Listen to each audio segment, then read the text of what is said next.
C and DBC are two isosceles triangle on the same base BC and vertices A and D are on the same side of BC. If AD is extended to intersect BC at P, show that. Question में हमें ये figure given है तो इसी से समझ लेते हैं।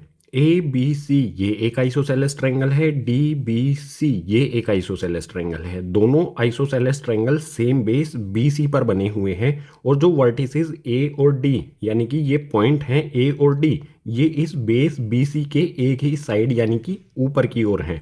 अगर ए डी इस वाली ए डी को बढ़ाया जाए नीचे की ओर तो ये इस बी सी लाइन को पी पॉइंट पर टच करती है या फिर कह सकते हैं इंटरसेक्ट करती है। सो हमें शो करना है फर्स्ट पार्ट में triangle A B D congruent to triangle A C D. Question number 1 के टोटल 4 पार्ट हैं, एक एक करके सभी को देखेंगे। फर्स्ट वाले पार्ट में ट्रायंगल ए बी डी इस वाले ट्रायंगल को ए सी डी इस वाले ट्रायंगल के कॉन्ग्रुएंट करना है, इन दोनों को कॉन्ग्रुएंट करना है। सो सॉल्यूशन स्टार्ट होता है यहाँ से। सबसे पहले हमें गिवन क्या है इस चीज को समझ लेते हैं। देखो गाइज, ए बी सी और डी बी सी ये दोनों ट्राइंगल आइसोसेलेस है यानी कि इनकी दो साइड एक दूसरे के इक्वल होंगी। ये है ए बी सी और ये है डी बी सी। दोनों में कॉमन क्या है, दोनों में बी सी आता है, यानी बी सी के अलावा ट्राइंगल की जो भी दो साइड हैं वो एक दूसरे के इक्वल होंगी।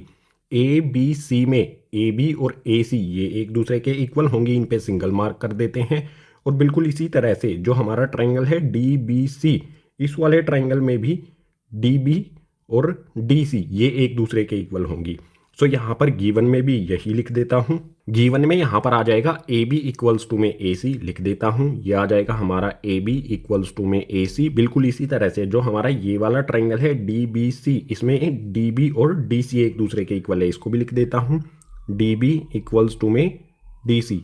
गिवन के बाद आ जाते हैं फर्स्ट वाले पार्ट पर। फर्स्ट वाले पार्ट में हमें इन दोनों ट्राइंगल्स को कॉन्ग्रुएंट करना है, तो यहाँ पर लिखेंगे in triangle A B D and triangle, दूसरे वाला ट्राइंगल कौन सा है ए सी डी। इन दोनों ट्राइंगल्स में हमें 3 पॉइंट्स ढूंढने हैं जो एक दूसरे के इक्वल होने चाहिए। सो ये है हमारा ट्राइंगल ए बी डी और ये है ए सी डी। फिगर से ही देख लो, इस वाले ट्राइंगल में ए बी और इस वाले ट्राइंगल में ए सी एक दूसरे के इक्वल है। फर्स्ट पॉइंट हमें मिल गया ए बी इक्वल्स टू में ए सी। इसका रीज़न क्या हो जाएगा, आप यहाँ पर ऊपर देख सकते हो ए बी और ए सी क्या है, इक्वल है। ये हमें गिवन में ही दिया गया है, सो रीज़न यहाँ पर लिख देंगे गिवन।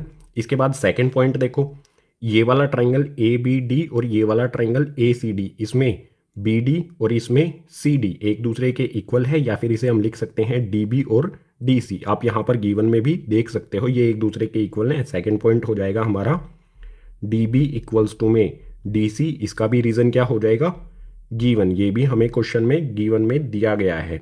आ जाते हैं थर्ड पॉइंट पर। इस वाले ट्राइंगल में ए बी डी में ए डी और ए सी डी में भी ये साइड आती है ए डी। इस वाले ट्राइंगल और इस वाले ट्राइंगल दोनों ट्राइंगल्स में ये साइड आती है ए डी, तो इसे लिख देंगे ए डी इक्वल्स टू में ए डी। ये साइड का रीज़न क्या हो जाएगा, मतलब इस पॉइंट का रीज़न क्या हो जाएगा हमारा कॉमन, ये दोनों ट्राइंगल्स में आती है।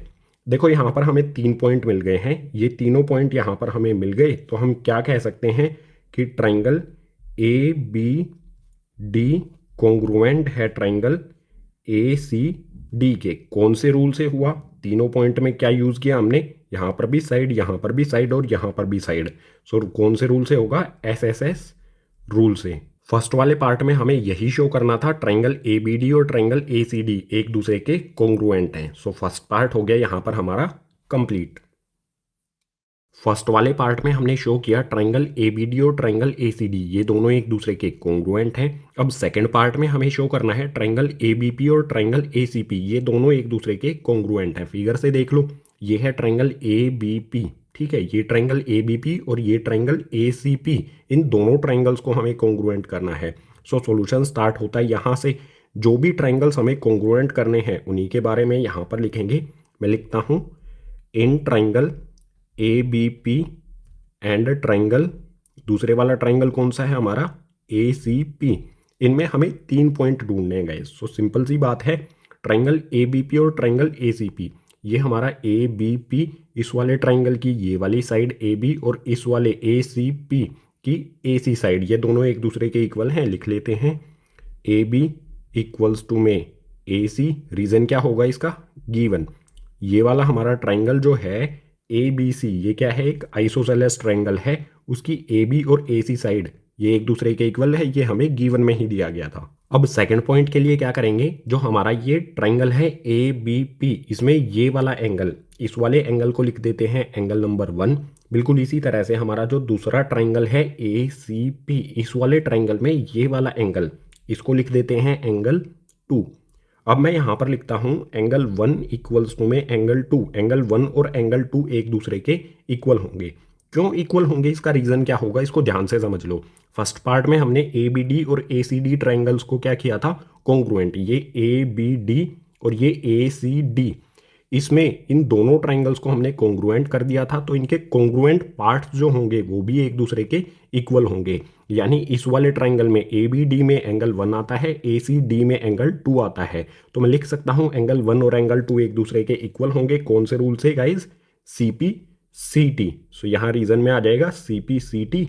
अब आ जाते हैं थर्ड पॉइंट पर, जो हमारा ये है ट्राइंगल ए बी पी, इसमें साइड आती है ए पी और इसमें ए सी पी में भी साइड आती है ए पी। दोनों ट्राइंगल्स में, इस वाले ट्राइंगल में भी ए पी आता है और इस वाले ट्राइंगल में भी ए पी आता है। तो यहाँ पर मैं लिख देता हूँ ए पी इक्वल्स टू में ए पी, कॉमन आ जाएगा इसका रीजन। बिल्कुल सिंपल, इन दोनों ट्राइंगल्स में हमें 3 पॉइंट मिल गए हैं, तो हम लिख सकते हैं triangle A B P congruent होगा ट्राइंगल ए सी पी के। दोनों ट्राइंगल्स क्या होंगे, एक दूसरे के कॉन्ग्रुएंट होंगे। कौन से रूल से हुए, आप यहाँ पर सिंपली देख सकते हो। फर्स्ट मिली हमें साइड, दूसरा एंगल और थर्ड है साइड।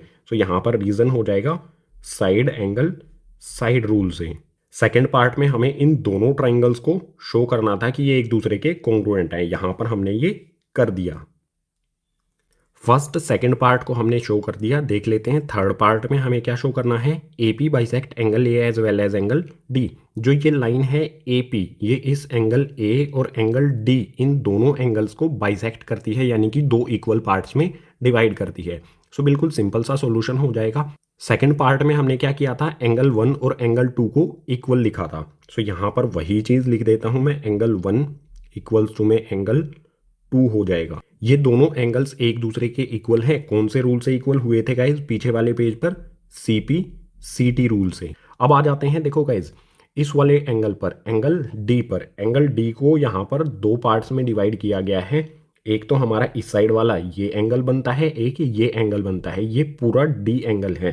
सो इनको भी नाम दे देते हैं, ये एंगल 3, ये एंगल 4। अगर हमें ये शो करना है कि ए पी एंगल डी को बाइसेक्ट करती है, तो हमें एंगल 3 और एंगल 4 को इक्वल शो करना होगा। सो उसके लिए क्या करेंगे, जो हमारा ये ट्राइंगल है डी बी पी, ये वाला ट्राइंगल, और ट्राइंगल डी सी पी, ये वाला ट्राइंगल, इन दोनों ट्राइंगल्स को कॉन्ग्रुएंट करना होगा।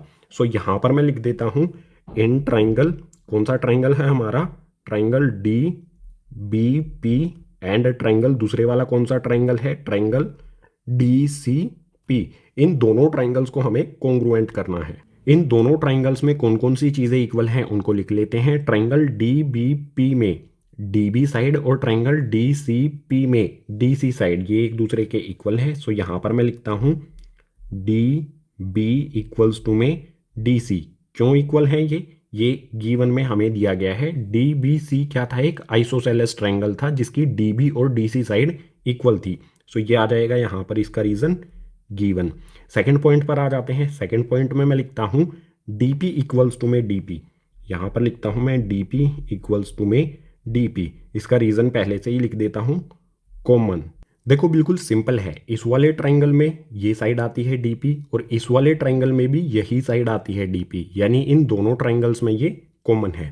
थर्ड पॉइंट पर आ जाते हैं, डी बी पी में बी पी और डी सी पी में सी पी, ये दोनों साइड एक दूसरे के इक्वल है। यहाँ पर मैं लिखता हूँ बी पी इक्वल्स टू में सी पी। इसका रीज़न लिखेंगे। रीज़न क्या होगा गाइज, देखो बिल्कुल सिंपल है। ट्राइंगल ए बी पी और ट्राइंगल ए सी पी, ये वाला ट्राइंगल ए बी पी और ए सी पी, इसको हमने सेकेंड पार्ट में कॉन्ग्रुएंट कर दिया था। इट मीन्स बी पी और सी पी क्या है, इसके कोरस्पॉन्डिंग पार्ट्स हैं। तो बिल्कुल सिंपल है, कोरस्पॉन्डिंग पार्ट किसी भी कॉन्ग्रुएंट ट्राइंगल के इक्वल होते हैं। तो यहाँ पर बी पी और सी पी एक दूसरे के इक्वल होगा। कौन से रूल से, सी पी सीटी रूल से। सीपीसीटी रूल क्यों अप्लाई किया हमने? क्योंकि ट्राइंगल एबीपी और ट्राइंगल एसीपी, ये वाला ट्राइंगल एबीपी और ये वाला ट्राइंगल एसीपी, ये एक दूसरे के इक्वल हैं, तो ये वाली साइड और ये वाली साइड एक दूसरे के इक्वल होगी सीपीसीटी रूल से।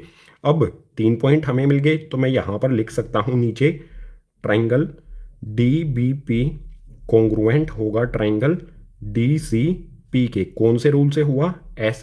एस रूल से। आप यहाँ पर क्लियरली देख सकते हो तीनों हमें यहाँ पर मिली हैं साइड। और अगर ये दोनों ट्राइंगल्स एक दूसरे के कॉन्ग्रुएंट है, फिगर से देखो डी बी पी और डी सी पी एक दूसरे के कॉन्ग्रुएंट हैं, तो एंगल 3 और एंगल 4 एक दूसरे के इक्वल होगा। यहाँ पर मैं लिखता हूँ एंगल 3 इक्वल्स टू में एंगल 4। क्यों इक्वल होगा? कौन सा रीजन होगा इसका? क्या रीजन लिखेंगे यहाँ पर? C P C T. ये वाला ट्राइंगल और ये वाला ट्राइंगल एक दूसरे के कॉन्ग्रुएंट हैं, तो ये वाला एंगल और ये वाला एंगल एक दूसरे के इक्वल होगा सीपीसीटी रूल से।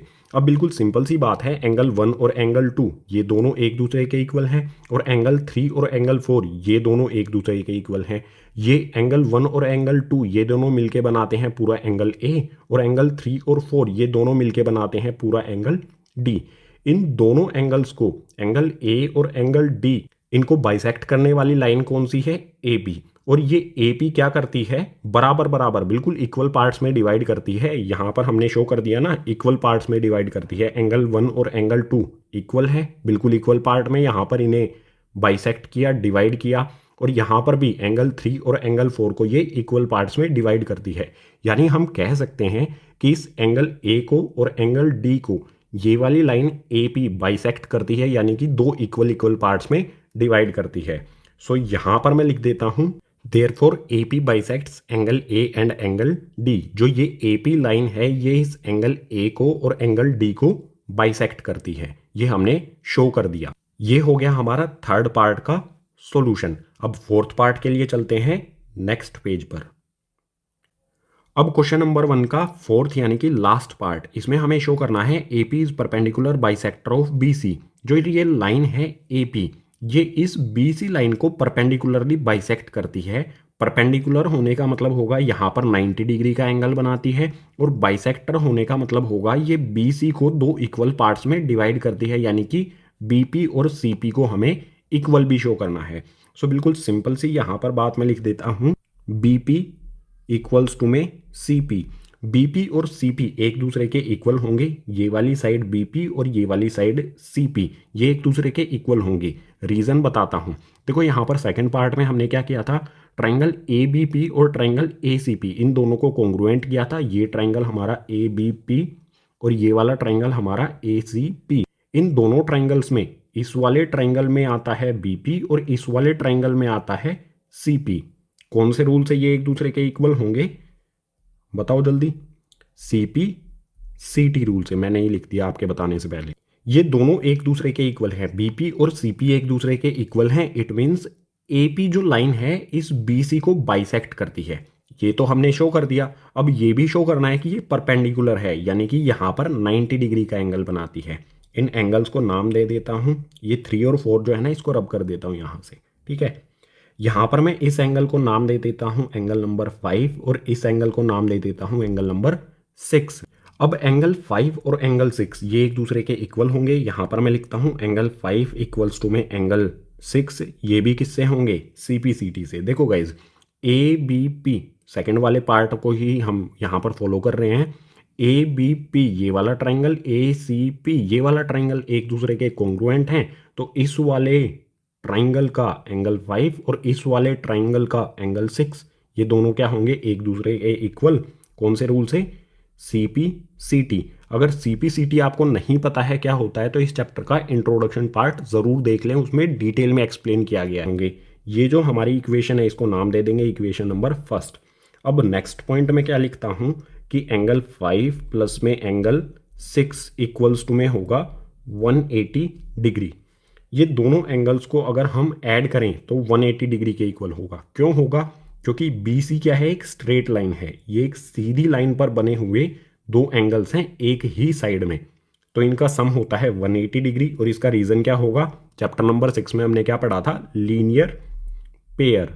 अब सिंपली आप यहां पर देखो, एंगल 5 और एंगल 6 इक्वल हैं, तो इस एंगल 5 की जगह पर मैं एंगल 6 लिख सकता हूँ ना। एंगल 5 किसके इक्वल है, एंगल 6 के। तो इस एंगल 5 की जगह पर मैं एंगल 6 लिख देता हूँ। यहाँ पर आ जाएगा एंगल 6 प्लस में यहाँ पर हमारा क्या है, ये एंगल 6 एज इट इज़ आ जाएगा। एंगल 6 इक्वल्स टू में 180 डिग्री। कंफ्यूज नहीं होना है बिल्कुल भी। देखो एंगल 5 की वैल्यू यहाँ पर है एंगल 6 फर्स्ट इक्वेशन से। सो इस एंगल 5 की जगह पर मैं ये एंगल 6 लिख दिया। ठीक है, यहाँ पर एक दूसरे के इक्वल है तो ये हम एंगल 5 की जगह एंगल 6 पुट कर सकते हैं। एंगल 6 और एंगल 6 को ऐड करेंगे तो ऐसा मत कर देना, एंगल 12 हो जाएगा। ठीक है, ये एंगल की वैल्यू नहीं है, ये एंगल का नंबर है। तो एंगल 6 और एंगल 6 को ऐड करेंगे, ये हो जाएगा 2 एंगल 6 इक्वल्स टू में 180 डिग्री। एंगल 6 की वैल्यू क्या आएगी, इक्वल्स टू में 180 डिग्री एज इट इज़। जो 2 इसके साथ मल्टीप्लाई में है, ये मल्टीप्लाई में है, इसको इस साइड में शिफ्ट करेंगे तो हो जाएगा डिवाइड में। 2 से 180 को कैंसिल करेंगे, 2 9 ज़ा 18 और 0 एज इट इज़। यानी हमारी एंगल 6 की वैल्यू क्या आएगी, 90 डिग्री। जो हमारा एंगल नंबर 6 है ये 90 डिग्री का हो गया। अगर एंगल नंबर 6 90 डिग्री का है तो 5 भी कितना होगा, 90 डिग्री का होगा। यहाँ पर यानी 90 डिग्री का एंगल बनता है। और बीपी और सीपी एक दूसरे के इक्वल हैं, ये बीपी और सीपी एक दूसरे के इक्वल हैं, यानी एपी इनको बाइसेक्ट करती है और एपी इस बीसी पर परपेंडिकुलर भी है। 90 डिग्री का एंगल बनता है, एंगल 5 और एंगल 6 की वैल्यू 90 डिग्री आ गई। 90 डिग्री का एंगल भी बनता है और बीपी और सीपी एक दूसरे के इक्वल हैं। तो हम यहाँ पर लिख सकते हैं therefore AP is perpendicular bisector of BC. जो